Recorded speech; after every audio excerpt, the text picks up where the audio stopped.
मुकद्दस यशायाह नबी का सहीफा, उसका 46वां बाब और उसकी 9वीं 10वीं आयत। कोई भी पढ़ने में रहनुमाई कर सकता है ऊंची आवाज में। पहली बातों को जो कदीम से है याद करो कि मैं खुदा हूँ और कोई दूसरा नहीं। मैं खुदा हूँ और मुझ सा कोई नहीं, जो इब्तदा ही से अंजाम की खबर देता है। और क़याम कदीम से वो बातें जो अब तक वक़ूअ में नहीं आई बताता हूँ और कहता हूँ कि मेरी मसलहत कायम रहेगी और मैं अपनी मर्जी बिल्कुल पूरी करूँगा। कलाम खुदा का पढ़ा, सुना, समझा और कबूल किया जाना हम सबों के लिए बाइस बरकत का सबब हो। खुदा का शुक्र हो, आमीन। अजीजों, इस आयत से हमें क्या पता चलता है? हमारा खुदा शुरू से अंजाम तक की खबर देता है। आपने 2 एपिसोड सुन लिए पैदाइश 2 बाब पे, तो क्या आपको ऐसी खबर मिली कि जो शुरू से अंजाम की खबर आपको लगी हो? जी, दाम की 1000 साल बाद से ये दोनों पहले बाब में थे। दूसरे के बाद 2 क्लासेस आप ले चुके हैं चैप्टर 2। जी।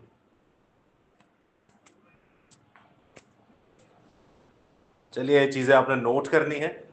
नेक्स्ट क्लास पे मैं आपसे तीनों एपिसोड के बारे में पूछूंगा, तो आपने कोशिश करना है दूसरे जो एपिसोड है वो भी सुने, ताकि आपको पता चले कि शुरू से हम मुकाशफा की खबर कहाँ से सुन रहे हैं और क्या सुन रहे हैं। हमारा मेन मकसद ही ये है। तो बढ़ते हैं कलाम हक की तरफ, और पैदाइश के दूसरे बाब की हम स्टडी कर रहे हैं, लेकिन पहले बाब में से हम एक चीज नोट करेंगे।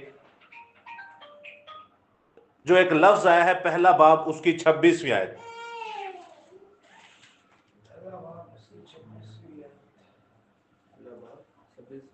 कोई भी पढ़ने में रहनुमाई कर सकता है। फिर खुदा ने कहा कि हम इंसान को अपनी सूरत पर अपनी छवि की मानंद बनाएं, और वह समंदर की मछलियों और आसमान के परिंदों और चुपाओं और तमाम जमीन और सब जानदारों पर जो जमीन पर रेंगते हैं इख्तियार रखें। आमीन। इसमें 2 चीजें आपने नोट करनी है कि आओ हम इंसान को अपनी शक्ल, सूरत और छवि पर पैदा करें। पहली चीज हम देखते हैं, आओ हम के बारे में हमने जाना। आओ हम में एक सवाल पैदा होता है। मिसाल के तौर पे हमने क्या जाना? आओ हम में आपने क्या लिखा पेपर में? बेटा रुल कुदस, सही, ठीक हो गया। अब आप 3 लोग बैठे हुए हैं। खुदा को कोई सलाह दे सकता है कि खुदावंद ये कर ले या वो कर ले? मिसाल के तौर पे हम रोमियो उसका 11वां बाब पढ़ते हैं, सुनिएगा। रोमियो 11वां बाब पढ़ते हैं और उसकी 33वीं 35वीं आयत पढ़ते हैं, 33 से 35वीं आयत। तो वहां पे में साफ साफ नजर आता है कि खुदा को तो कोई मशवरा ही नहीं दे सकता। कोई इस कायनात में पैदा ही नहीं हुआ कि जो खुदा को कोई सलाह दे सके। तो यहां पर 33 से 35वीं आयत में पढ़ता हूं, सुनिएगा, गौर से सुनिएगा। वह खुदा की दौलत और हिकमत और इल्म क्या ही उम्मीद है। खुदा की दौलत, हिकमत और इल्म क्या ही उम्मीद, यानी गहरे हैं, गहरे मुकाशफात हैं। उसके फैसले किस कदर इदराक से परे हैं। इदराक यानी अकल से, शाऊर से, फहम से परे हैं। उसके फैसले जो है वो अकल से बाहर है। और उसकी राहें क्या ही बेनिशान हैं। खुदावंद की अकल को किसने जाना? अब ये बात कौन कर रहा है? जो रसूल आजम जिसे कहा जाता है, पौलुस रसूल, जिसने सबसे ज्यादा खतूत नए ऐदनामा में लिखे। कितना बड़ा सूरमा है। और आगे कहता है कौन है जो उसे सलाह दे, कौन उसका सलाहकार हुआ। सलाह का मतलब है केड़ा मशवरा, कौन देगा? खुदा को कौन मशवरा दे सकता है? या किसने पहले कुछ उसे दिया जिसका बदला वो वापस मांगता है? यानी कि मैं खुदा का खुदा मैं तेन देता, तू मैनू आ दे। वो कहता तू मुझे क्या दे सकता है? सब कुछ तो मेरा ही है, तू क्या देगा मुझे? तो कहने का मकसद ये, पौलुस रसूल क्या फरमा रहे हैं कि ऐसा हो नहीं सकता कि इस कायनात में कोई ऐसा भी पैदा हुआ हो कि जो खुदा को कोई मशवरा देता हो। तो आपने ये नोट नहीं किया कि मिसाल के तौर पे हम कहते हैं एक से ज्यादा जात हैं खुदा की, या एक से ज्यादा कसरत पाई जाती है खुदा में, तो खुदा को कोई हुक्म कर रहा हो आओ हम, ऐसे ही है? कुछ समझ आ रहा है? सवाल समझ में आया मैं क्या करना चाह रहा हूं? कि ऐसा कौन है जो खुदा को कह रहा है कि आओ हम इंसान को अपनी सूरत और शक्ल और छवि पर पैदा करें? बेटा आप समझते हैं पौलुस रसूल, रसूल आजम, इतना बड़ा खुदा का सूरमा कह रहा है कि इस कायनात में तो कोई पैदा ही नहीं हुआ। वो भी पैदा नहीं हुआ जो उससे रूबरू बातें करता है, वो भी पैदा नहीं हुआ जिससे वो कहता है ये मेरा दोस्त है, वो भी पैदा नहीं हुआ जिससे वो कहता है कि ये मेरे दिल के मुआफिक मुझे मिल गया, वो भी नहीं कह सकता कि जिसको ये कहता है इसके जैसा बादशाह ना कोई था है और ना होगा, उससे भी नहीं कह सकता कि जो ईमानदारों का बाप है, जो कामिल रास्तबाज अयूब है। कोई है ही नहीं ऐसा जो खुदा को सलाह दे सके, जो खुदा को मशवरा दे सके। तो ये ऐसा कौन पैदा हो गया जो कहता है खुदा को आओ हम इंसान को अपनी शक्ल और सूरत और छवि पर पैदा करें? आप नोट कर रहे हैं इस चीज को? लेकिन हम जब एक और आयत पढ़ते हैं, सुनिएगा, यशायाह 40वां बाब और उसकी 13वीं से 14वीं है, तो यहां पर कुछ यूं लिखा है, यही आयत जो पीछे हमने पढ़ी है उसको खोल के बयान किया गया। अब आप समझ रहे हैं? कुछ लोग कहते हैं, कुछ जाहिल उलमा हमारे जो हैं पासबान निगहबान, वो ये कहते हैं जी नया अहदनामा पुराने अहदनामे की तशरीह है। जहालत से भरपूर बात। अब मैं आपको बताता हूं, ये पुराना अहदनामा नए को तशरीह कर रहा है। अब आपको समझ में आएगा ऐसी कौन सी आसान लैंग्वेज में बात की गई यहां पे। इसी आयत को जब पढ़ते जो पौलुस रसूल फरमा रहे हैं, तो 13वीं आयत में लिखा है किसने खुदावंद की रूह की हिदायत की, यानी कि खुदा दी रूह ਨੂੰ कौन सिखा सकता है? वो ये कहना चाह रहा है एक्चुअली। आगे क्या लिखा है? और उसका मुशीर होकर उसे सिखाया। क्या होकर? मुशीर होकर उसे सिखाया। उसने किससे मशवरत ली? किसी को मशवरा लेंदा हो? एक डिनोमिनेशन तो ऐसी थी, उसने कहा कि फरिश्ते पहले बन चुके थे और फरिश्ते बनने के बाद खुदा ने कहा आओ हम इंसान को अपनी शक्ल और सूरत पर पैदा करें। तो जब हमने पूछा ये कौन है, तो वो कह रहे हैं ये लूसीफर है। खुदा और लूसीफर यानी कि दो लोग हो गए। तो हम बताइए, अब खुदा लूसीफर को बताएगा या लूसीफर को मशवरा देगा या लूसीफर से मशवरा लेगा? ये मसीहियों की बात कर रहा हूं मैं। तो आगे क्या लिखा है? उसने किससे मशवरत ली? जो उसे तालीम दे और उसे अदालत की राह सुझाए। कौन जड़ा खुदा नूं कह सकता है कि साजी अदालत इंज करो, इंसाफ इंज करो? आगे क्या लिखा है? और उसे मार्फत की बात बताए। अकल दिया गल्ला कौन खुदा नूं दस सकता है?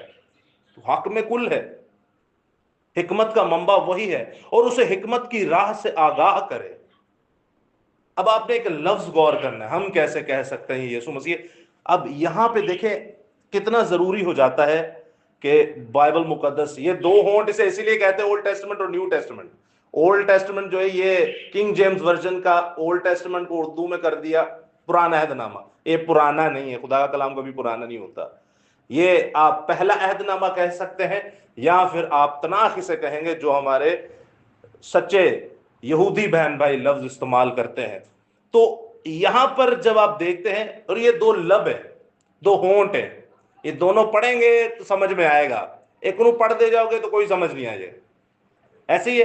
तो लिखा है किसने, 13वीं आयत में, किसने खुदावंद की रूह की हिदायत की या उसका मुशीर होकर उसे सिखाया। लफ्ज मुशीर क्या है? लफ्ज मुशीर। मुशीर से आपको कुछ याद आया? वो नाम है ना, तीन अजीब, मुशीर, खुदा कादिर, अजीब तबाक, सलामती का शहर। एतेनन नहीं, उनमें नाम पांच है। Very good. अब जब आप देखते हैं ये 5 नाम कहां पर लिखे, यशायाह नबी का सहीफा उसका 9वां बाब सुनिएगा। अब ये निशान सुनिएगा क्या है। लफ्ज आपने मुशीर पर गौर करना है, बाकी 5 लफ्जों पर भी गौर करना है। ये एक्चुअली है कौन? जो मुशीर है और जो खुद अपने आप में खुदा है। अब जो खुद अपने आप में खुदा है, ये यहोवे विटनेस वाले बहन भाइयों के लिए, या जो गैर कौम के बहन भाई हैं, या वो लोग जो मसीह को खुदावंद खुदा नहीं कहते, ये समझे उनके जो सेंटिमेंट्स हैं या उनकी जो तालीमात या जो उनका आप कह सकते हैं इल्म है, उनको रद्दी की टोकरी में डालने के लिए काफी है। लाइट आ गई, सही है, उनको रद्दी की टोकरी में डालने के लिए काफी है। और ये मशहूर जमाना आयत मुकद्दसा ईसाई नबी का सहीफा उसका 9वां बाब और उसकी 6ठी आयत में लिखा है, इसलिए हमारे लिए एक लड़का तवल्लुद हुआ, पैदा हुआ, यानी कि आगे लिखा है, और हमको एक बेटा बख्शा गया। क्या बख्शा गया? बेटा बख्शा गया, और सल्तनत उसके कांधे पर थी, जामदई बादशाह से। किसी जामदई पैदाइशी बादशाह तक सुने कभी पैदाइशी कोई बादशाह है? और खुदा जो है उसको बता रहा है कि भाई ये पैदाइशी बादशाह है और खुदा की तरफ से है। किसकी तरफ से है? खुदा की तरफ से है। उसका नाम अजीब, मुशीर, खुदा कादिर, अब्दियत का बाप और सलामती का शहजादा। अजीब, अजीब किसे कहते हैं?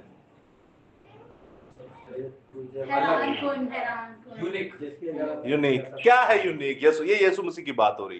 क्या है यीशु मसीह में यूनिक? उसके जैसा कोई भी नहीं। उसका पैदा होना यूनिक। चरनी च कोई पैदा ही नहीं होता। कुछ सुने अज तक कि इन्होंने खुरले च जम दिता है। दूसरी बात, कुंवारी से कोई पैदा ही नहीं होता। तीसरी बात, बादशाह कभी खोते दे वेखे आंदे हुए। चौथी बात, अपने आप को कहता हो बादशाह, तो मारे सूली पे गया। पांचवी बात, सूली पे चढ़ता हुआ कह रहे इंसान है, वो सूली पे कह रहा है तू आज मेरे साथ फिर दोस्त में होगा। लो, वो अपने आप को बता रहा है मैं खुदा भी हूं, मैं ही हूं जो तुम्हें लेके जा सकता हूं और मेरे साथ ही तू जाएगा। उसके बाद आप इसकी अजीब देखें, कहता है मुझे भूख लगी, मुझे रोटी दो। 5-5 हजार लोगों को खाना भी खिला रहा है। एक तरफ इंसान, एक तरफ खुदा। आप समझ रहे हैं इन चीजों को? इस पर कभी फिर टॉपिक करेंगे, बड़ा लेंथी और जबरदस्त टॉपिक है। अब समझ में आ रहा है? अजीब, वंडरफुल, यूनिक, नायाब, इस जैसा और कोई नहीं है। इसकी एक एक चाल आप देखेंगे, वो सबसे नायाब है। इस जैसी चाल कोई है ही नहीं किसी की। एक एक लम्हा, एक एक वक्त, उसका बैठना, उसका लेटना, उसका थूकना भी यूनिक है। थूकने से समझ आई आपको? मट्टी आंखों पे लगाई, उसकी तो थूक में भी खुदा ने शिफा रखी, बल्कि वो खुद खुदा का मंबा है। खुद खुदाई इलाह अलूहियत, सारी मामूरी अलूहियत की मुजस्सम होकर उसी में सकूनत करती है। आप देखते उसकी थूक में भी शिफा है। हालांकि कह भी तो सकता था जा, कईयों को कहा है तो हुआ है कि नहीं।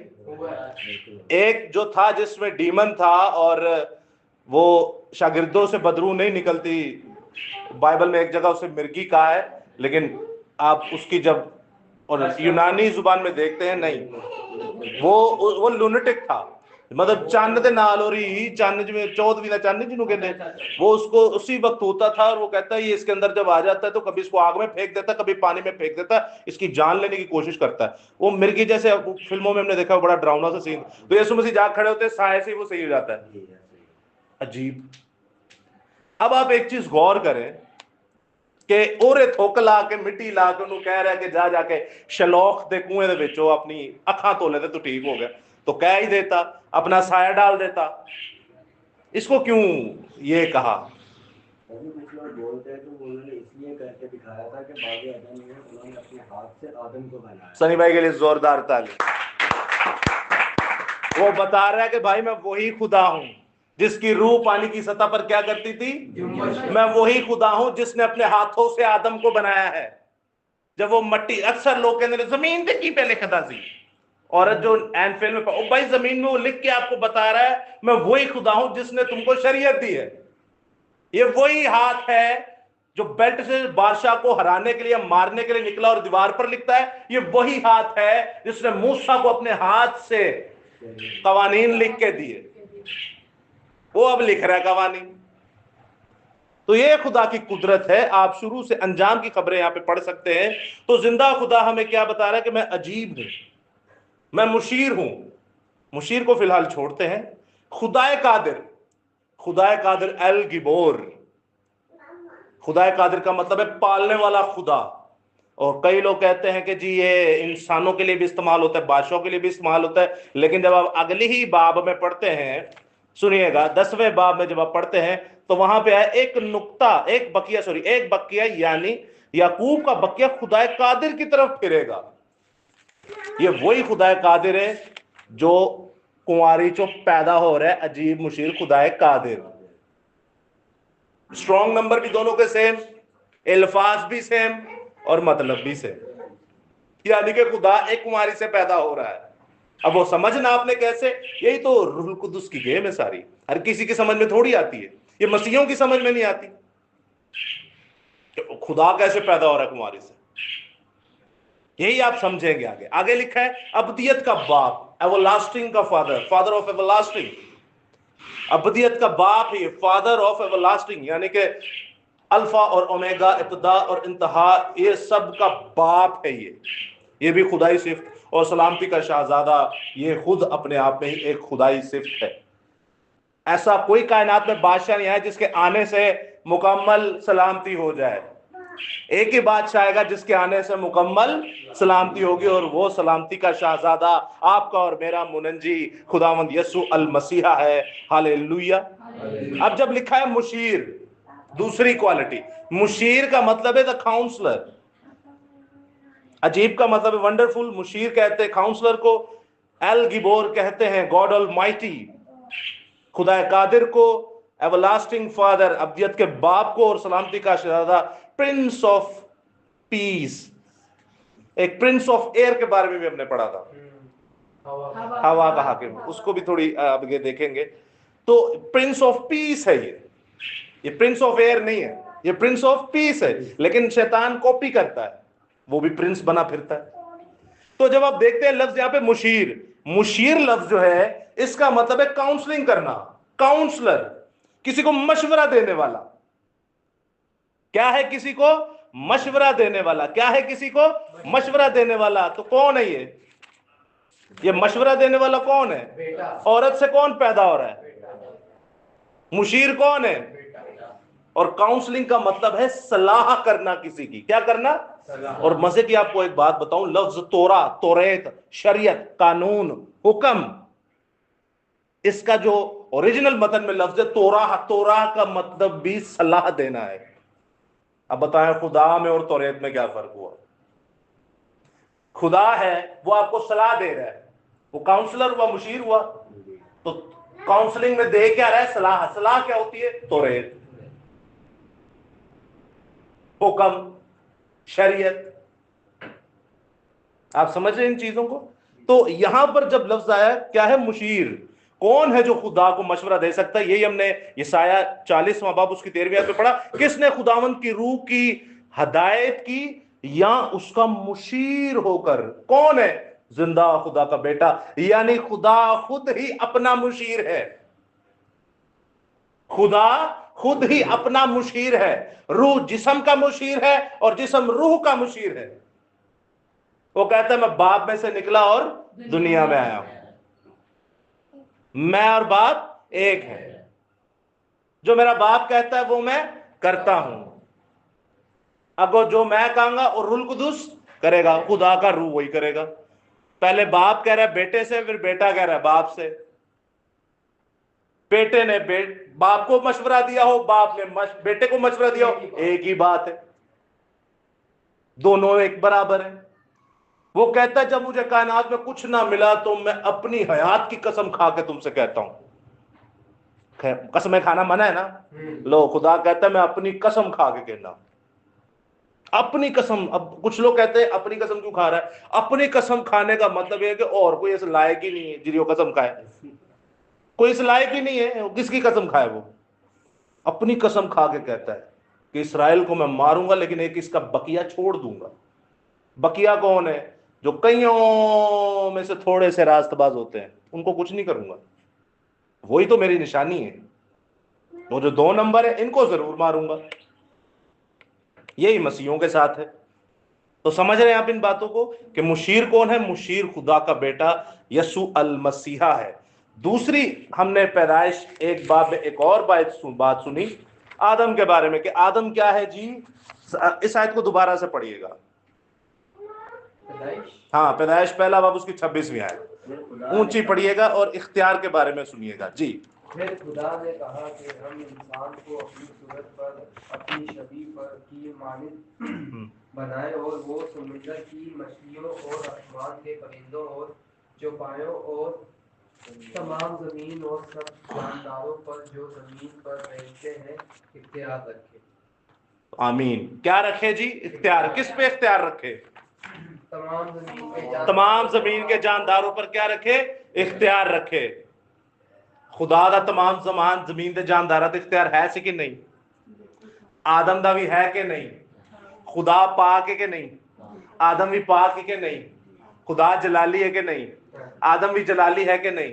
खुदा में भी कोई गुनाह नहीं है, आदम में भी कोई गुनाह नहीं है। खुदा भी तमाम कायनात पर इख्तियार रखता है, आदम भी तमाम कायनात पर इख्तियार रखता है।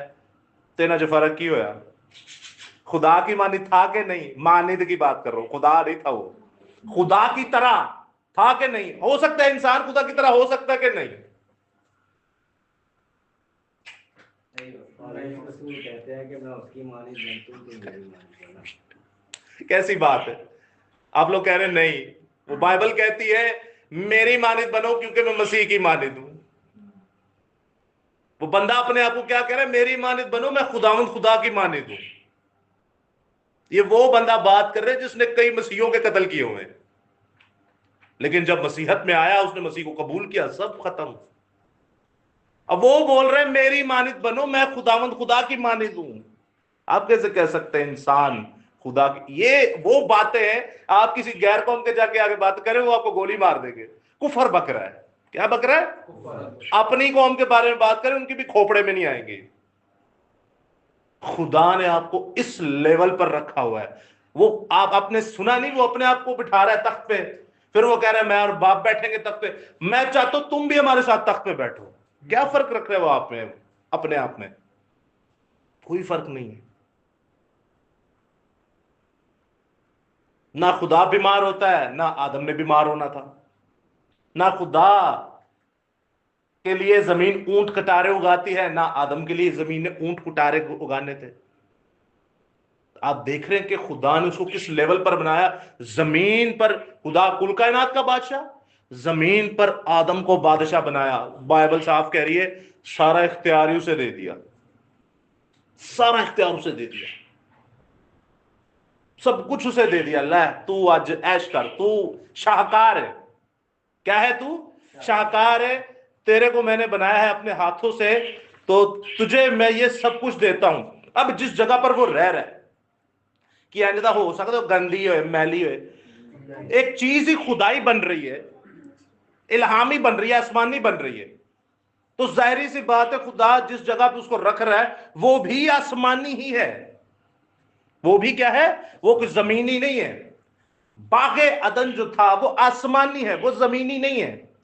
ये आगे हम आयतों में पढ़ेंगे, लेकिन यहां तक आप लोगों को क्लियर है कि कैसे खुदा ने उसे बागे अदन में रखा। और जब बागे अदन आसमानी है तो इसका मतलब क्या है? बाग की हर एक चीज आसमानी है। आपने यशायाह 11 बाब में हम लोगों ने पढ़ा था कि शेर बब्बर जो है वो बकरी के बच्चे के साथ रहेगा, और रीछ जो है वो भी मवेशियों के साथ रहेगा। ये सब घास खाएंगे। हम उस आयत को पढ़ेंगे भी, तो यहां से आपको कुछ समझ हो रहा है, कुछ क्लियर हो रहा है। लेकिन खुदा ने इसको इतना जहीन बनाया। आदम इस कायनात का वो जहीन तरीन इंसान था। आज जब आप देखते हैं साइंस में तो वो कहते हैं इंसान के अभी 7% दिमाग खुला है। पूरे दिमाग में से कितना परसेंट? सोचो 7% खुले तो कितने चला गए? चांद पे। 7% खुला है तो कहां चला गया? अब सोचो क्या इंसान बला बन चुका है। और स्कॉलर्स और फिलोसोफर्स ये कहते हैं कि आदम का उस वक्त 1000% दिमाग खुला हुआ था। कितने फीसद? अब आप सोचें वो क्या चीज होगी। खुदा ने उसको किस लेवल का बनाया। यहीं से लेवल का हिसाब लगाएं कि खुदा ने जो उसे कहा कि तू इन जानवरों के नाम रख, उन्हें जो जानवर दे ना रखे अज तक कोई नहीं। आज भी वही है। He was extremely intelligent and intellectual strong individual। वो अपने आप में ही एक शाहकार, अपने आप में ही एक अंजुमन, अपने आप में ही एक दुनिया था। अपने आप में ही एक सूरमा था, वो अपने आप में ही एक द्यो हैकल इंसान था। अकल खुदा ने उसको इतनी दी कि और किसी इंसान के पास कभी हो नहीं सकती। और जब आप देखते हैं आदम को बनाया खुदा ने, तो आदम को बनाने के बाद हम आयत मुकद्दसा को पढ़े लेते हैं।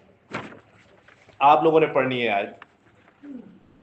चले, आयत पढ़ने से पहले मैं आपसे एक सवाल करता हूं, आदम को हुक्म क्या दिया था खुदा ने? बस वो बीच के दरख्त का फल नहीं खाना, बाकी तो बीच के दरख्त का फल नहीं खाना। और कोई? दोनों को दिया था ना वो, हाँ, दोनों। सिर्फ आदम को नहीं दिया। तो फिलहाल हम आदम की बात कर रहे हैं, तो आदम को क्या हुक्म दिया था? दे दिया। चलें एक और आयत पढ़ते हैं, मेरे साथ दूसरे बाब की 15वीं आयत निकालिए। 15वीं आयत पढ़िएगा कोई भी जोर से, दूसरे बाब की 15वीं आयत। और खुदा ने आदम को लेकर बागे अदन में रखा के उसकी बागबानी और निगरानी करे। बागबानी और निगहबानी करे। ए हुक्म नहीं। अभी हवा का नाम आपने लिया तो मैं इसलिए आपको एक और हुक्म नहीं गिनवा रहा, फिलहाल दो ही तो रहने हैं। जब हवा को भी बनाया गया, आदम को भी बनाया गया, तो जाओ जमीन को मामूर और महकूमा, ये भी हुक्म सी। चले खैर, आदम पे अभी हम बात कर रहे हैं। तो बाग की क्या करनी है जी? निगहबानी और बागबानी। निगहबानी और बागबानी। अब हम आपको ये भी बताएंगे कि ये सारा कुछ आप लोगों के लिए रखा हुआ है, उर्दू बाजार और करीमाबाद का आइटम, तो ये आपको रिकॉर्डिंग के बाद सुनाएंगे इसमें क्या क्या है, ठीक है? तो आप जानेंगे कि बाग अदन था कहां पे, किस जगह पे, तो ये सारे भेदों को जानेंगे। लेकिन जब हम देखते हैं निगहबानी और बागबानी, एक सवाल का जवाब दीजिएगा, ये निगहबानी क्या होती है? देखभाल करना। देखभाल और देखभाल करना। ये तो उन्होंने भी बोला है, उन्हें अरबी च क्या है? देखभाल करना और फिर देखभाल करना और फिर देखभाल करना और किसी चीज का ख्याल रखना। किसी चीज का ख्याल रखना। जबरदस्त। और कोई? सिक्योरिटी। सिक्योरिटी गार्ड, ये है असल वर्ड जहां मैं लेके जा रहा था आपको। किसी चीज का ख्याल करना, हिफाजत करना, ये सारे जबरदस्त वर्ड है। लेकिन जो सख्त हमारे जहन में बना हुआ है ना, सिक्योरिटी गार्डों बड़े उतरे हम दे रहे, तो सख्त होते हैं। अब आप जरा जाने, गार्ड की ड्यूटी दी खुदा ने इसको। किसकी ड्यूटी दी? देखो, गार्ड की ड्यूटी दी थी तो सप विच किंजा आ गया।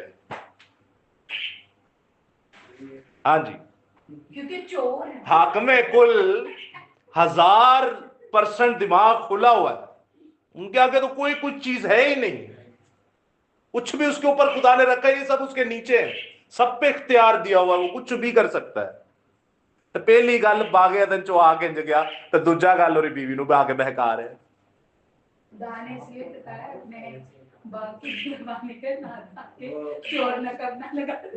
भाई हमें तो सिर्फ दरमियान का दरख्त का फल पता चलता है ना, खाया और गुनाह हो गया, तो ये क्या है? सर्दी बागबानी कर पा रहा ना वो। हाँ। कहीं पौधे शोधे लगाने के लिए अपना काम कर। भाई हम कह रहे हैं कि हिकमत इतनी थी 1000 गुना ज्यादा, उसके इजाजत के बगैर कोई अंदर आ नहीं सकता, उसकी इजाजत के बगैर कोई बाहर जा नहीं सकता। खुदा ने सब कुछ उसके इख्तियार में कर दिया, तो वो अंदर आ कैसे गया?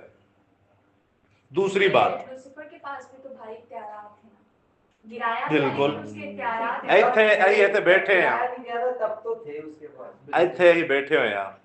ये तो कोई डाकू आई है, डाकू आई है तो ही की करांगे? मारेंगे। इतने जने अब आए। वे लो उन्हें नहीं जो मारे। अगर यहाँ से शहजाद भाई आ गए, शहजाद भाई कौन?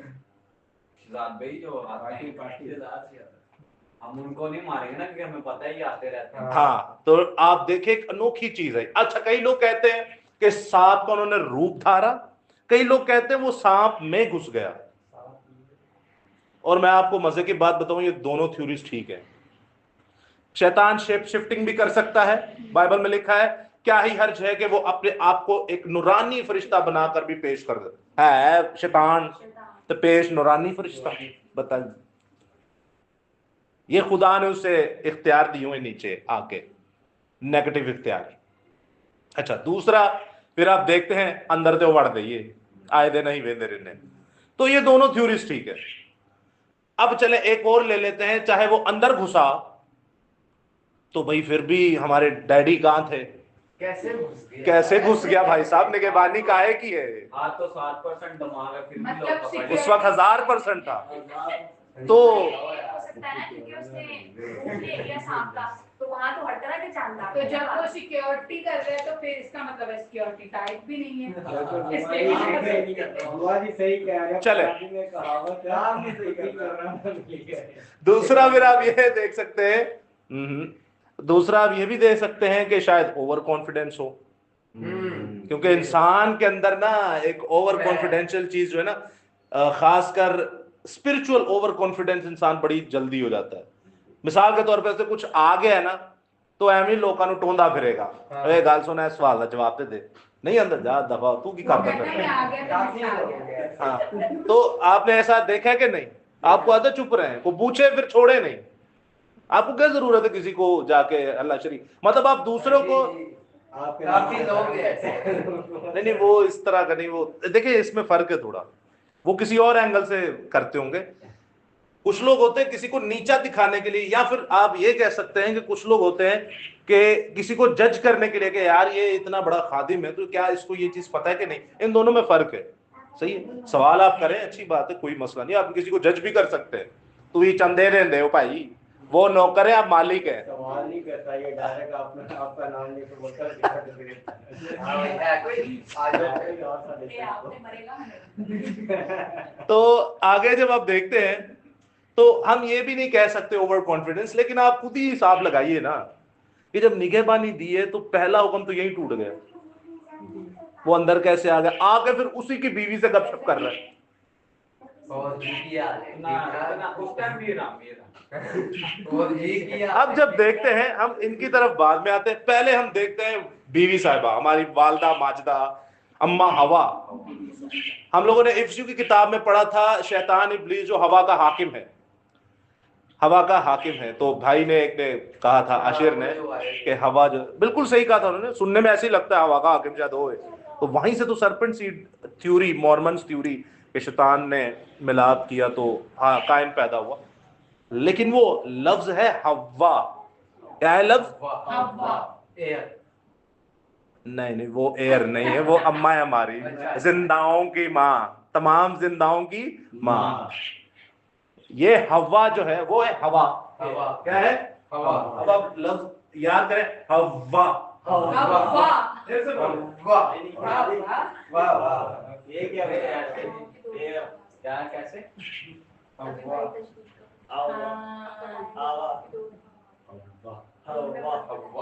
वो जो हवा है, एक लफ्ज है अम्मा, एक लफ्ज है अब्बा। अब्बे नु कदी तुहां है अब्बा, कदी ये लफ्ज बोले अब्बा, अब बोलते अब्बा।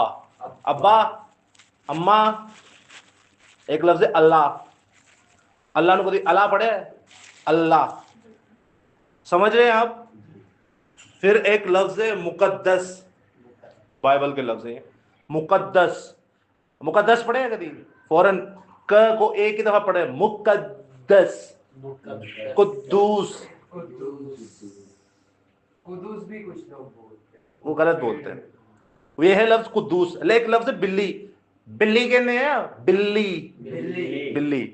वो बिली जो है गोरों का नाम है, बिली, बिली ग्राम, डॉक्टर बिली ग्राम साहब है वे बिल्ली। ये इसके ऊपर आपने देखा होगा इस तरह का तशदीद लगा होता है, जैसे मिसाल के तौर पे ये बिल्ली, समझ रहे? इन्होंने तो काम सही किया है, वरना इन्होंने ये बिल्ली पढ़ते रहते। तो यहाँ पे लफ्ज है बिल्ली। अब ये लफ्ज जो है ना, ये है हवा। ये हवा कौन सी है? और ये है हवा। देख रहे हैं, इसके ऊपर तशदीद आ गया, हवा। ये हवा नहीं है, ये हवा है। हवा, अम्मा हवा, सही है। जैसे अब्बा, बिल्ली, अल्लाह, कुदूस, मुकद्दस। तो समझ रहे हैं हम इन चीजों को। लफ्ज है बर्रा नु कभी बरा पड़े, बरा, बर्रा। आप देख रहे हैं र की आवाज कितनी निकली, एक ही लफ्ज जब 2 बार रिपीट होता है, लिखा नहीं जाता, जब 2 बार रिपीट होता है तो उसे तशदीद ऊपर लग जाती है, तो इसका मतलब है ये लफ्ज थोड़ा, जिन्होंने पंजाबी ने गोड़ा करके पढ़ना है, ये वो हो जाता है। तो इसको भी आपने, तो उर्दू ग्रामर की भी क्लास होगी और इसमें आप हेल्प करने वाली सबा भी हैं, तो आप इन चीज़ों को देखिए, क्योंकि तशदीद का उन्होंने अच्छा डेफिनेशन दी, टीचर भी रहे हैं संडे स्कूल की, तो इसलिए फिर हम लोगों को काफ़ी मदद हो जाती है। अम्मा हवा के बारे में जब आप बात करते हैं, तो अम्मा हवा के लिए आयत मुकद्दसा जब आप पढ़ते हैं, तो कोई भी पढ़ने में रहनुमाई कर सकता है इस पूरे पैसेज को। यहाँ पे सेपियंस की जो है ना, जेडे कहते हैं बांदर तो इंसान बनाया है, उनकी भी डॉक्यूमेंट्री का जनाजा निकलने लगा है। दूसरा बाब और उसकी 18वीं आयत पढ़िए। और खुदा ने कहा कि आदम का अकेला रहना अच्छा नहीं, मैं उसके लिए एक मददगार उसकी मानद बनाऊंगा। अच्छा, उसके लिए एक मददगार उसकी मानद बनाऊंगा। की बनाई? हवा। औरत बनाई, बांदर तो नहीं बनाया, नहीं, हालांकि ऑलरेडी है सी। मच्छी तो नहीं बनाई, शेर तो नहीं बनाया, हाथी तो नहीं बनाया। सेपियंस वालों को बोले, बंदा तुम कौन सी दुनिया में रहते हो, ये खुदा क्या बोल रहा है? इंसान ने इंसान ही बनाया है। किसी बांदर की औलाद, सेपियंस, योएल नोआ हरारी या और भी जितने चार्ल्स डार्विन एवोल्यूशन थ्योरी वाले हैं, और जाहिर बात उनकी माँ बहनें बेटियां सारी बंदर की तो नस्ल हैं, वो बंदर की तो औलाद है, उनका ईमान नहीं है, तो ये कोई बुरी बात थोड़ी है, ये अच्छी बात है, आप उनको ऐसे ही बुलाया करें। तो बंदर की जो औलादे हैं वो ये हमें बताया कि खुदा तो मर्द के लिए औरत को पैदा कर रहा है, इंसान को इंसान के लिए पैदा कर रहा है, वहां सानू बांदर बना छड़े। तो हम तो नहीं, आप और आपकी नस्लें जो है वो जरूर बांदर की इंसान औलाद है और बांदर की नस्लें हैं। आगे, और खुदा ने कुल दस्ती जानवर और हवा के कुल परिंदे मिट्टी से अब यहाँ पे भी नोट कीजिएगा, आदम को तो मिट्टी से बनाया, ये भी मिट्टी। फर्क क्या है? इसको हाथों से बनाया, उसको कह दिया। आगे, मिट्टी से बनाया और उनको आदम के पास लाया कि देखे कि वो इनके क्या नाम रखता है। और आदम ने जिस जानवर को जो कहा वही उसका नाम ठहरा।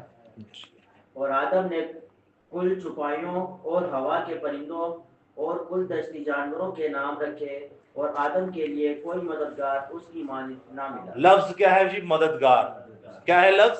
मददगार उसकी मानद ना मिला। अब उसकी माने जो मददगार ना मिला, आप सभी जानते हैं, जब हम आगे पढ़ते हैं तो खुदा ने उनके लिए एक मददगार मुहैया किया, और वो मददगार थी हमारी वालदा माजिदा अम्मा हव्वा। अम्मा क्या थी? हव्वा। अब जब आप लफ्ज मददगार को देखते हैं तो अच्छा, 2 लफ्जों का मतलब, हव्वा का मतलब क्या है? अम्मा हव्वा का मतलब क्या है? तमाम जिंदाओं की माँ। आगे आप देखते हैं कि उनका नाम भी होता है, सजा के बाद उन्हें ये टाइटल दिया जाता है। आदम का मतलब क्या है? लोग। और मफहूम उसका क्या है आदम का? आदमा, ये इब्रानी जुबान में, और इसका मतलब लाल मिट्टी। क्या है? लाल मिट्टी। मफहूम इसका क्या है? लाल मिट्टी। और जब ये ट्रांसलेट होता है उर्दू में आदम, तो आदम का मतलब है लोग, अहले जुबान, अहले उम्मत, अहले कौम। तो और अम्मा हवा का, देखिए आदम सारे लोग और हवा इन सब की माँ। कैसी कैसी बात है! खुदा की कुदरत देखें, क्या ही कुदरत है उसकी। और कई फिलोसोफर और कई स्कॉलर से कहते हैं कि जिन जानवरों के जो नाम रखे थे ना, वो नाम भी उनकी खसलत के मुताबिक रखे थे। जैसे लफ्ज शेर है ना, तो उसमें कोई ऐसी चीज पाई जाती थी जिसमें वो उसकी धाड़ जैसे, तो उसकी आवाज ऐसी निकलती थी कि ये वाकई वो है। तो इस तरह की भी कभी इस पे अलग से बात करेंगे कि ये क्या सिलसिला है, और ये बिल्कुल सही सिलसिला है। तो आगे जब आप देखते हैं, लफ्ज है मददगार। औरत को बनाया मददगार, किसी बंदे को नहीं। किसको बनाया? औरत को बनाया मददगार। औरत को क्या बनाया जी? मददगार। जरा सुने आज गौर ना, औरत को क्या बनाया? मददगार। किसे कहते हैं आप? चले नया है नामे में किसे कहते हैं? यूहन्ना की किताब, उसका 14 बाब, उसकी 15वीं आयत पढ़िए। मुकद्दस यूहन्ना सुल्तानुल आरफीन, मोहब्बत के रसूल, कि इंजील उसका 14वां बाब और उसकी 15वीं आयत, 15वीं और 16वीं आयत। अगर तुम मुझसे मोहब्बत रखते हो, सुनिएगा, जब आयत हो तब पेजेस नहीं करने, सुनना है जी। अगर तुम मुझसे मोहब्बत रखते हो तो मेरे हुक्मों पर अमल करोगे। आगे बढ़े। ऊंची आवाज, हाँ तो पढ़े। मैं बाप से दरख्वास्त करूंगा तो वो तुम्हें दूसरा मददगार बख्शेगा कि अब तक तुम्हारे साथ रहे। दूसरा मददगार ये खुदा ही हो सकता है। खुदा मुहैया कर रहा है। मेरा मतलब है कि 6 खुदा ने, खुदा एक ही है। अब वो आपके साथ था, नेक्स्ट टाइम वो आपके अंदर होगा। तो खुदा रूहुल कुदुस जिसे दूसरा मददगार, लफ्ज क्या है जी, मददगार बख्शा गया। तो पहला मददगार साढ़े को कौन सी, ये तो दूसरा ना, दूसरा मददगार बख्शा गया। पहला न्यू टेस्टमेंट में पहला मददगार आपका यीशु मसीह, लेकिन आप कायनात में देखते हैं पहला मददगार पैदाइश पहले बाब में, दूसरे बाब में अम्मा हवा को मददगार कहा गया। कहा गया, मददगार कहा गया। अब आप उर्दू में लिखिएगा या पश्तो में लिखिएगा, या आप जो लिखते हैं वो कौन सी जुबान है, रोमन में लिखिएगा, जिसमें भी लिखिएगा ये आपके पेपर में भी आएगा, यही रहता। तो ये लफ्ज है पैराकलेटोस। क्या है लफ्ज? पैराकलेटोस। नहीं, ये अभी वो पूरा बताया नहीं ना क्या पकड़ी पेपर में आएगा। ये लिखा है नहीं। पैरा, चले इसको हिज्जे करके लिखते हैं ताकि आपको आसान। पैराकलेटोस, मददगार। क्या है लफ्ज? मददगार। अब यही लफ्ज जब आप यूनानी में भी देखते हैं मददगार, तो इन दोनों लफ्जों का एक ही मतलब बनता है। कोई ऐसा मददगार जिसको आप बुलाएं वो फौरन आपके साथ हो। खुदा के रूह के बारे में लिखा है कि जदो पकारा मैं तेनू खुदाया सुन ले मेरी। और जब आप ये पढ़ते हैं बाइबल में तो यहां पे भी आपको आयत नजर आती है कि तू पुकारेगा, खुदावन जवाब देगा, तू चिल्लाएगा और वो फरमाएगा कि मैं यहां हूं। आप जब जब खुदा को पुकारेंगे, बैठ जाओ, जब जब खुदा को पुकारेंगे, जब जब खुदा को बुलाएंगे तो वो आपके साथ होगा, बल्कि आपके अंदर होगा। तो यहां पे जब आप देखते हैं कि किसी करीबी को अपने लिए बुलाना, यानी खुदा रूहुल कुदुस को अपनी मदद के लिए बुलाना, और उसी वक्त वो आपके पास हो। और ये टाइटल खुदा ने दिया अम्मा हवा को, होण दसो मैनू। चले छोड़ देते हैं। अब आप देख रहे हैं कि खुदा ने कितना बड़ा दर्जा दिया, कितनी बड़ी कुदरत दी एक मददगार को, एक औरत को। खुदा ने कितना बड़ा दर्जा दिया, कितनी बड़ी कुदरत दी है। एक औरत को मददगार कहा गया है, जो रूहुल कुदुस को कहा गया। खुदा ने जो अपना नाम था वो एक औरत को दे दिया। कितनी मोहब्बत करता है वो आपसे। खुदा ने अपना नाम क्या दे दिया? एक औरत को आपके सामने मददगार की शक्ल में रखा। और जब उस मददगार को आपके सामने रखा तो लिया कहां से? पसली से, हड्डी से। आपका जो जिस्म है, आपका जिस्म जो खड़ा हुआ है, ये किस पे खड़ा हुआ है? अगर हड्डी ना हो तो जिस्म रह सकता है? तो बंदे ना बीबी ना है तो बंदा रह सकता है? रह सकता है नहीं है? दसो। कुछ रहते भी होंगे, आपने कभी देखे होंगे, बस जो रहते हैं ना वो दुनिया के सबसे बड़े पागल हैं। मैं ज्यादा सख्त अल्फाज नहीं इस्तेमाल करूंगा, इधर सुनिएगा। कोई मर्द या औरत एक दूसरे के बिना रह रहे ना, वो दुनिया के सबसे बड़े पागल और जाहिल हैं। मैं ज्यादा सख्त अल्फाज इस्तेमाल नहीं करूंगा, ये मेरे थोड़े को ज्यादा समझिए और मैं क्या क्या कहना चाह रहा हूं मेरे दिल को पढ़िए। समझ रहे हैं ना? ओ भाई, खुदा ने जब आदम के लिए औरत बनाई, तू कैसे अकेला रह सकता है? आप जिसका नाम ले रहे हैं ना, आप फिर देख लें, उन्होंने धूम मचाई हुई दुनिया के अंदर। पापा चोया है पागल के नहीं है कि नहीं, फिर ले। तो ऐसे ही आप दूसरों को भी देख लें, वो जो ये नहीं करेगा वो भंडी मारेगा। हाँ, अगर नहीं करेगा तो वो मुकद्दस सुलेमान बादशाह उन्हें 1000 की दिया। वो तो मुकद्दस पौलुस रसूल कहता है जैसे मसीह बेब्याह था, मैं भी बेब्याह हूं। खुदावंद यीशु मसीह है और कौन था जो बेब्याह था, जिसने शादी नहीं की?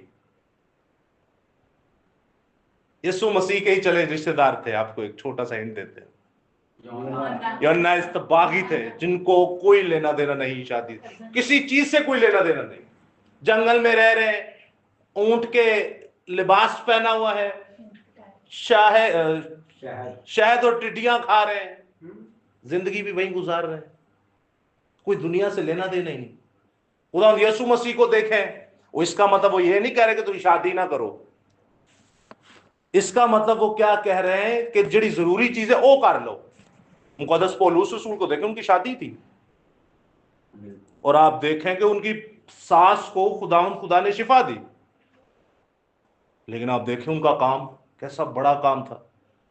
वो ये नहीं कह रहे कुंवारे या काम कर सकते हैं, शादीशुदा भी कर सकते हैं, लेकिन फिर वो कहता है मस्त रहना चंगा, ब्याह कर ले, इधर उधर टकरा मारना चंगा, की कर ले, ब्याह कर ले, चंगा रहेगा। क्या कर ले? ब्याह कर ले।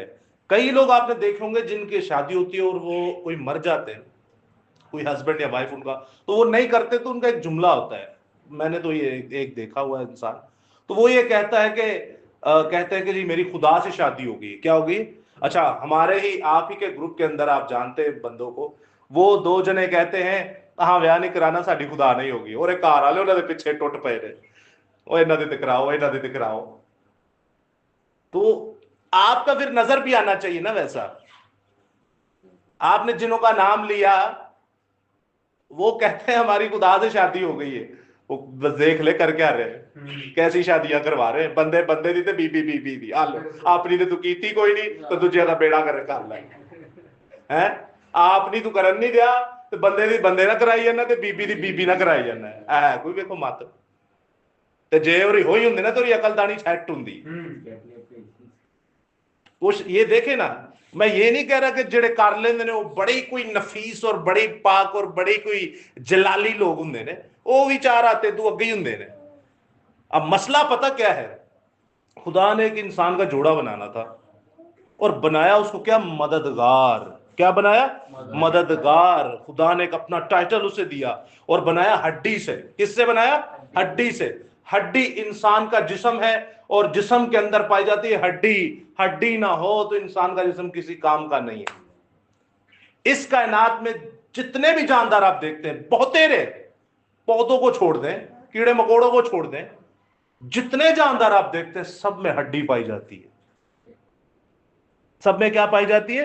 हड्डी पाई जाती है। हड्डी ना हो तो इंसान किसी काम का नहीं है। इंसान जब मर जाता है, सैकड़ों हजारों सालों के बाद उसकी कब्र खोदे, जिस्म बर्बाद हो जाता है, मर्द बर्बाद हो जाता है, हड्डी वहां मौजूद होती है। कितनी ताकत है हड्डी के अंदर। अलीशा नबी को आप देख लें, कितनी बार हम लोग ये बात रिपीट कर चुके हैं कि उनका हजारों सैकड़ों सालों के बाद जब कब्र खोदी जाती है, उन्हें क्या बताओ नीचे किसके कंकाल पड़े हुए हैं? भाई अपना एक गैर मख्तून नामख्तून फौजी उसको फेंक दिया, उसको डाल दिया। अब जब फौजी को डाल दिया तो वो मुर्दा फौजी हड्डी से लगने से ठीक हो गया। क्यों? क्योंकि उस हड्डियों के अंदर जिंदा खुदा का पाक कलाम था। हड्डी के अंदर क्या था? जिंदा खुदा का पाक कलाम। उसे कोई सिखा नहीं सकता, वो सीखा सिखाया था। तो ये भी तो हड्डी से आई, और आई किसकी हड्डी से? आदम ऑलरेडी जिसके 1000% दिमाग खुला हुआ है। खुदा ने इतना हाकिम, उसे इतना अकल दी हुई है, जो दुनिया पर राज कर रहा है, दुनिया पर इख्तियार रखे हुए, उसके अंदर से कोई चीज निकली तो वो कितनी जोरावर होगी, उसे कितनी अकल होगी, उसके पास कितनी तालीम होगी। और हड्डी के लिए तो देखें कि हड्डी, मुर्दा हड्डी से कोई लगे तो मुर्दा जिंदा हो जाता है। इसी तरह खुदा में से निकला कौन? यीशु मसीह। तो आप सोचें उनमें क्या कुदरत होगी। रिलेट कर रहे हैं चीजों को? अब जब आप देख रहे हैं कि अम्मा हवा के पास खुदा ने जो इल्म दिया वो खुदा ने आपके सामने रखा है, इसको और भी ज्यादा देखेंगे कि हड्डी जो है वो निहायत मजबूत है। और जब आप देखते हैं कि कई स्कॉलर्स और फिलोसोफर ये कहते हैं ऐस गल नूं अगे रख दो कि मर्द विचों एक पसली कड्डी गई, तो वो ये कहते हैं कि बंदियां दे विच एक पसली घट हुंदी है। आपने सुनी है बात? तो एक्सरे कराओ तो बराबर हुंदी है। हुण बंदे नूं बंदा की कहे? ये सरासर झूठ है। पूरी होती है। हाँ, उस वक्त अगर आप कहते तो शायद बाप आदम की एक कम होती, लेकिन उस तो बाद जिन्हें बंदे बंदियां पैदा हो रहे सब दियां पूरी होंदियां ने, बराबर होती हैं, सबकी क्या होती हैं, बराबर होती हैं। अब मैं आपसे फिर से वही सवाल करता हूं जो आज से दूसरी लास्ट प्रीवियस क्लास में भी किया और उससे पिछली क्लास में भी किया, कि आप जरा सोचें, अब आप सोचिए कि शैतान इब्लीस उसी के पास क्यों गया, अम्मा हवा के पास ही क्यों गया, उसे वर्गलाने के लिए। वही आपने जवाब दे दिया। कहां दिया? मददगार नहीं था। शैतान का थोड़ी। तो खुदा ने उसको हुक्म दिया था कि तू निगहबानी कर बाग की। बाग की निगहबानी कर, तो इसलिए हवा को चला गया। फिर एक मिनट, बताइए और कोई कहां जा रहा है? अच्छा अच्छा, सर वो निगहबानी कुछ वो कर रहा था, लेकिन फिर भी वो अंदर चलेगा, तो इसमें उसकी भी गलती है। अम्मा हवा के पास ही क्यों गया, सवाल ये है। अच्छा वो निगहबानी कर रहे थे, अम्मा हवा के पास चले गए वो, तो आदम को वर्गला देता, उन्हें वेख्या होना यार ये पहले ढिला है, इन्हें मैंने कुछ कहा ही नहीं, इन्हें ही चलो पहला फड़ लें। हड्डी है ना, तो उसने हड्डी को ही तोड़ना चाहा, हड्डी कोई तोड़ना चाहा, और कोई हड्डी टूटेगी तो वो मददगार था इसलिए। यही तो वो हाँ। तू कैसे खुदा है, खुदा के पास वो शायद ये क्लियर करना चाह रहे हैं भाई कि वो मददगार थी ना, तो इसलिए खुदा शैतान ने डायरेक्टली मददगार पर ही अटैक किया। भाई जब उन्होंने देखा कि ये खुदा के रूह का इन्हें टाइटल दिया गया है, जी तो वो तो फिर किसी कमजोर के पास जाता ना, उसको पता है कि मुझे चपेड़े मारेगा, ये तो ऑलरेडी मददगार है।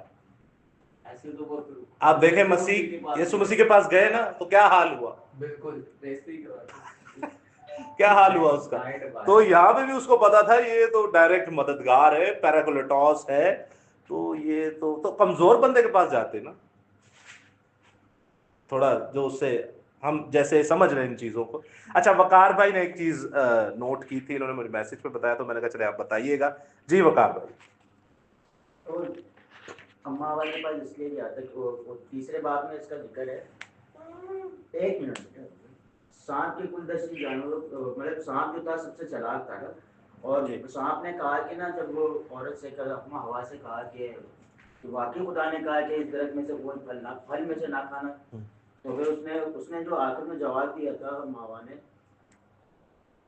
ये कहा था, तीसरा बाब तीसरी है, तीसरा बाब उसकी तीसरी आयत में कहा, तब सांप ने औरत से कहा कि तुम हरगिज ना मरोगे, बल्कि खुदा जानता है कि जिस दिन तुमने उसे खाओगे तुम्हारी आंखें खुल जाएंगी और नहीं आप चौथी पढ़ रहे हैं, ऊपर वाली तीसरी। हाँ, पर जो दरख्त बाग के बीच में है उसके फल की बाबित खुदा ने कहा कि तुम ना तो उसे खाना और ना छूना।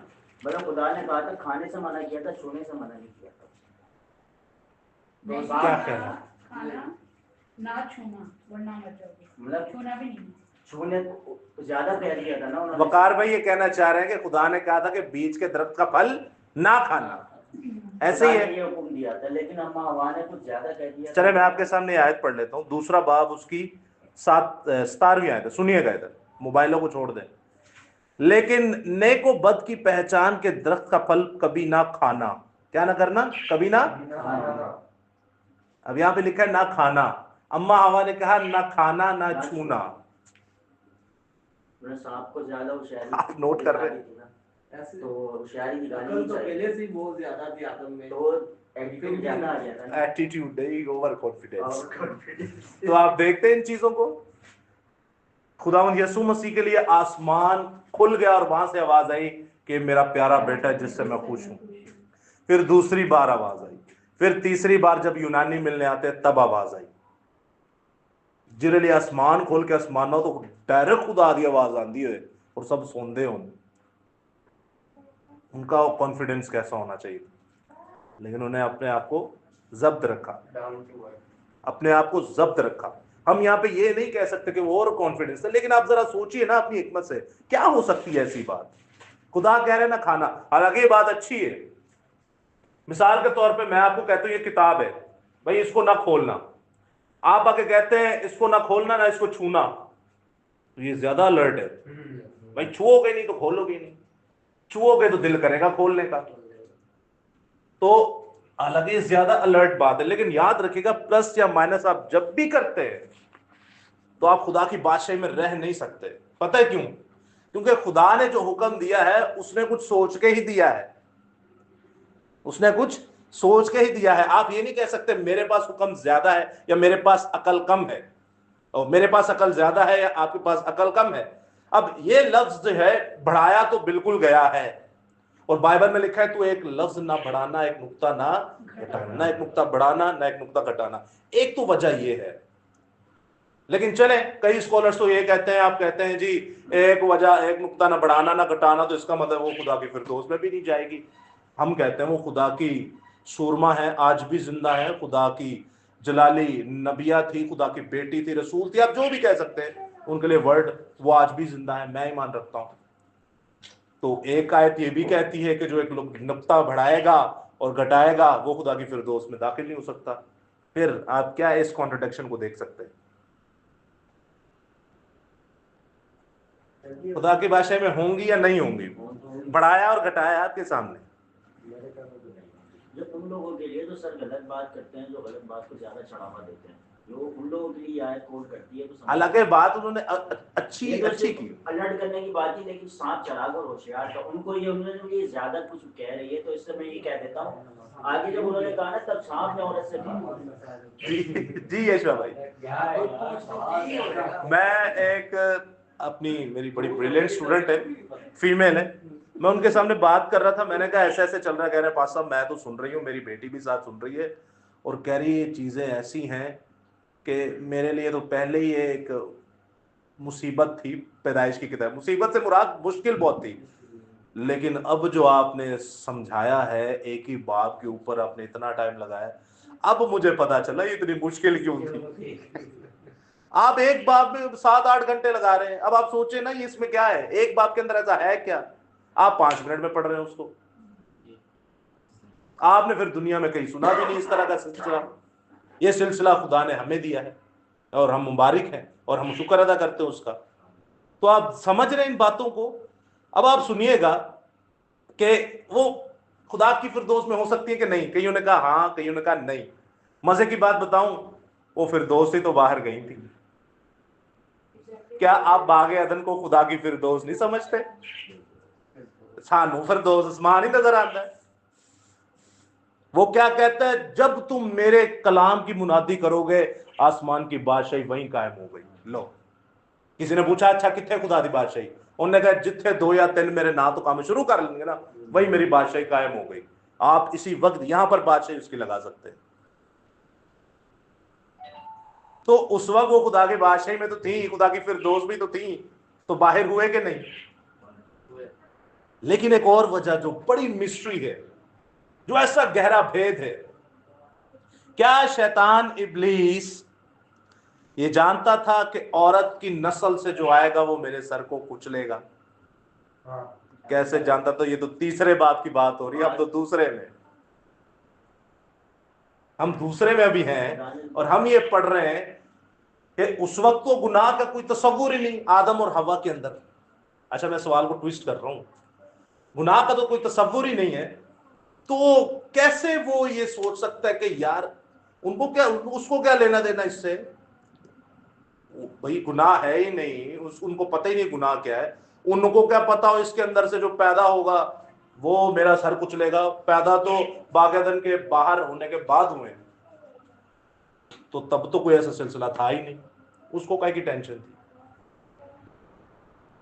पैदा होने थे कि नहीं बागेदन के अंदर? कैसे?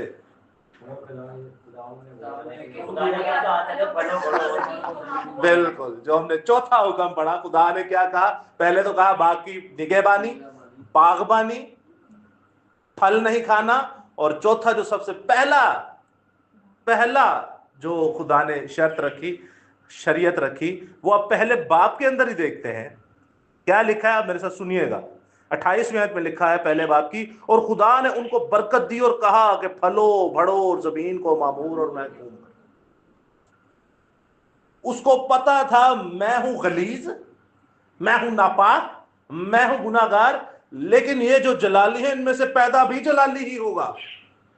इनमें से पैदा भी जलाली ही होगा, वो मुझे कुचल डालेगा। मैंने आपसे कहा था ना कि अगर औरत गुनाह के बाद, अगर आप कह रहे थे ना औरत ना होती थे बंद ही ना होते, मतलब गुनाह के बाद की हम बात कर रहे थे, क्योंकि गुनाह से पहले भी औरत थी, औरत और मर्द दोनों थे, लेकिन हम ऐसे ना होते, हम जलाली होते।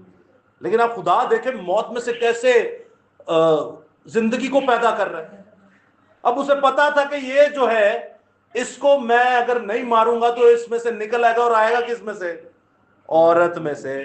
वो वहीं पे औरत की नस्ल को करप्ट करना शुरू हो गया, उसने वहीं पे प्लान बनाया। और आप क्या समझते हैं, बाप आदम कहां पे थे उस वक्त? बाप आदम किधर थे? किसकी निगरानी कर रहे थे? पानी वानी डालने गए नहीं, मजाक नहीं। बाप आदम किधर थे? साथ ही थे। साथ ही थे। मना किया कि नहीं? नहीं। घुस गए, अंदर भी आ गए, तब भी मना नहीं किया। डिस्कशन चल रही है, तब भी मना नहीं किया। तद्दी कहते ने बुराई नु मौका ही ना दो, की ना दो बुराई नु। और यीशु मसीह आप जब ए हमारे बाप पढ़ते हैं, ए हमारे बाप जरा पढ़िए।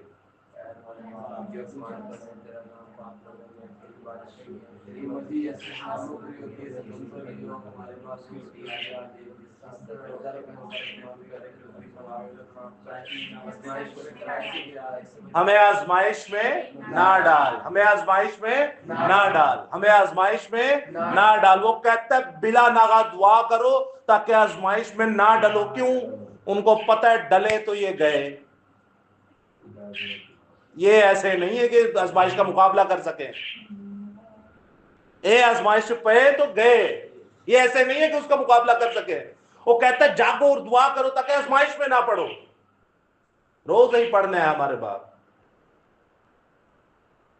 आपने आजमाइश को मौका ही नहीं था देना वहां पे, पहले दिया जब वो आया डिस्कशन कर रहे तब वो दिया। एक बड़े स्कॉलर है सोलोमन मैथ्यू, वो कह रहे हैं जी मासूम थे, शैतानों ने वर्गला दिया, अभी तो पैदा ही हुए थे। अम्मा हवा और मासूम दे उत्ते कोई गुनाह सादर हो सकता है? ये मासूम बच्चा है, यहाँ पे नंगा घूमता रहता है, इस पे गुनाह सादिर होगा? आप और मैं घूमे तो? समझ आ रही है आपको? इसीलिए तो इनको कहा है आसमान की बादशाही ऐसो ही की। उन्होंने पता ही नहीं गुनाह किए, तो आप भी ऐसे हो जाए ना, आपको पता ही ना हो गुनाह किए। कई कहते हैं शरीयत हमारे लिए नहीं। हाँ, आपके लिए नहीं है अगर आपको गुनाह का भी ना पता हो। मीन्स के आपने गुनाह करना ही नहीं है, तो जिसने गुनाह ही नहीं करना उसके लिए शरीयत का क्या लेना देना?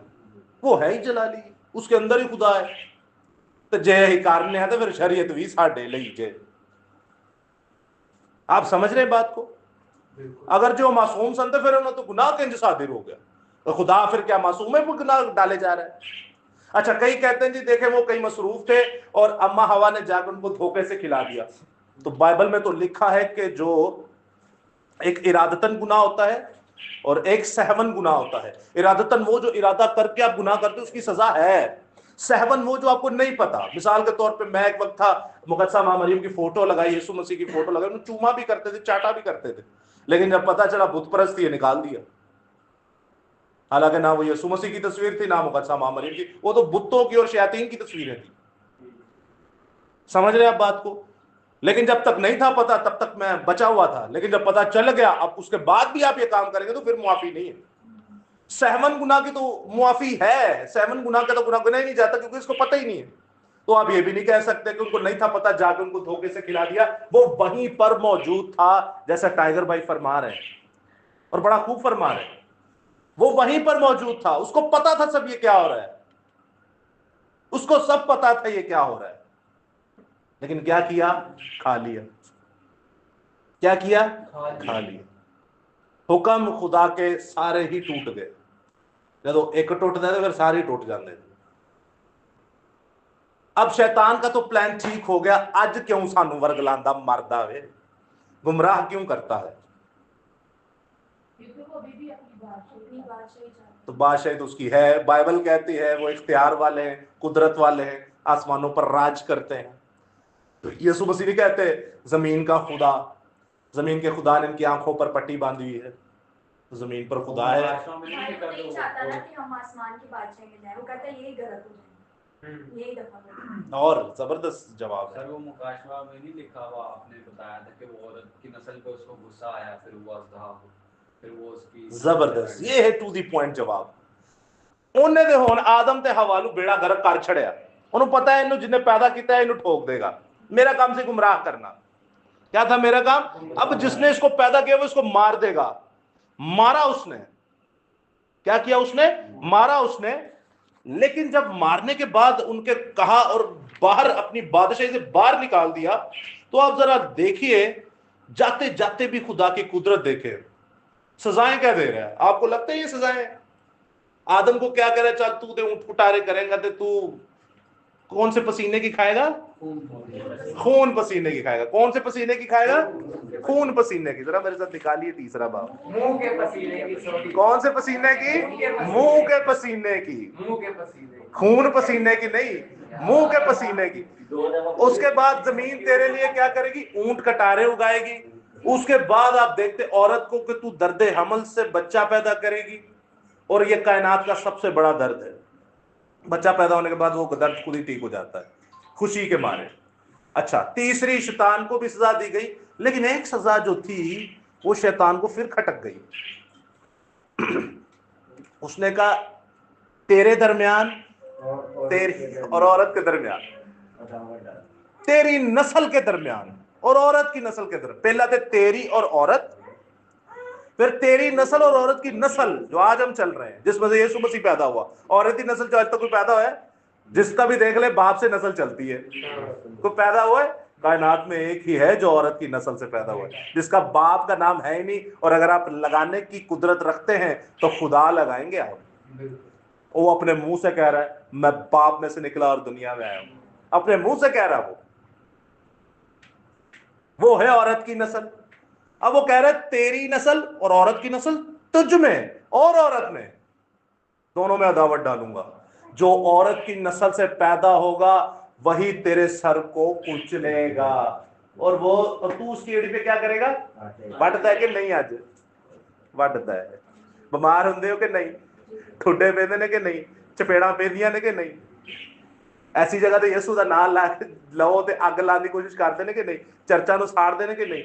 मुकद्दसा नु मारते ने कि नहीं? है जे वडना। और कलीसिया तो होगी, खुदा के बंदे तो गए। जो औरत की नस्ल से यीशु पैदा हुआ उसको नहीं छोड़ा भाई। इसका मतलब है अज़ियतें आएंगी, परेशान नहीं होना। 10वें बाब में तो मत्ती में यह लिखा है बाप बेटे को, बेटा बाप को मरवाएगा, सास बहू को, बहू सास को मरवाएगी, माँ बेटी को, बेटी माँ को मरवाएगी। प्यार रहे, मसीहत कोई फूलों की सेज नहीं है मेरे भाई। जड़े बैठे हुए ने अयाशिया मार रहे हैं तो बस यही है, रास्ता सुखड़ा है, ये कोई फूलों की सेज नहीं है। उन्हें क्या अपनी सूली चुक, तो जो सूली चुको ना तो फिर लगता है पता। 30 किलो का भाला नंगे पांव, ना खाया ना पिया, लहू निकले जा रहा है, तो बस फिर ये है मसीहत। तो बड़ी कुदरत है आपके और हमारे अंदर खुदा ने ये रखी है कि हम इस गुनाह से जो है वो हमेशा लड़ते आ रहे हैं, और खुदा ने कुदरत हम में रखी है। अब जब निकाल दिया अम्मा हवा को, तो कहा तेरी नस्ल और औरत की नस्ल में अदावत डालूंगा, तुझ में और औरत में अदावत डालूंगा। अब जो औरत की नस्ल से पैदा होगा वो तेरे सर को क्या करेगा? कुचलेगा। वो तेरे सर को क्या करेगा? अब जब कुचलेगा तो फिर उसको आगी समझ लो जी। हाँ दे ना मारिया सी ए विचों फिर एक हाल निकला है। आप समझ रहे इस बात को? बाइबल में लिखा है खुदा मौत में से जिंदगी को पैदा करने की कुदरत रखता है। खुदा लानत में से बरकत को पैदा करने की कुदरत रखता है। जहां वो बिखेरता नहीं वहां से वो इकट्ठा करता है, और जहां बोता नहीं वहां से वो काटता है। मैनू दसो इथे कुछ मैं सटिया ही नहीं, मैं इकट्ठा इथों की करांगा? जहां से नामुमकिन चीज है कि मेरा मुनादी यहां से होगी, वो वहां से मुनादी करने वालों को इकट्ठा करता है। आप सोच रहे हैं किस तरह का खुदा है? नामुमकिनात का खुदा, जो नामुमकिन चीज है उनको मुमकिन करके दिखा देने वाला खुदा है ये। मौत तो हो गई, खुदा ने निकाल के बाहर फेंक दिया। वो देखेंगे क्या क्या उनके साथ खुदा ने और क्या क्या उनको उन पर फजल क्या क्या किया।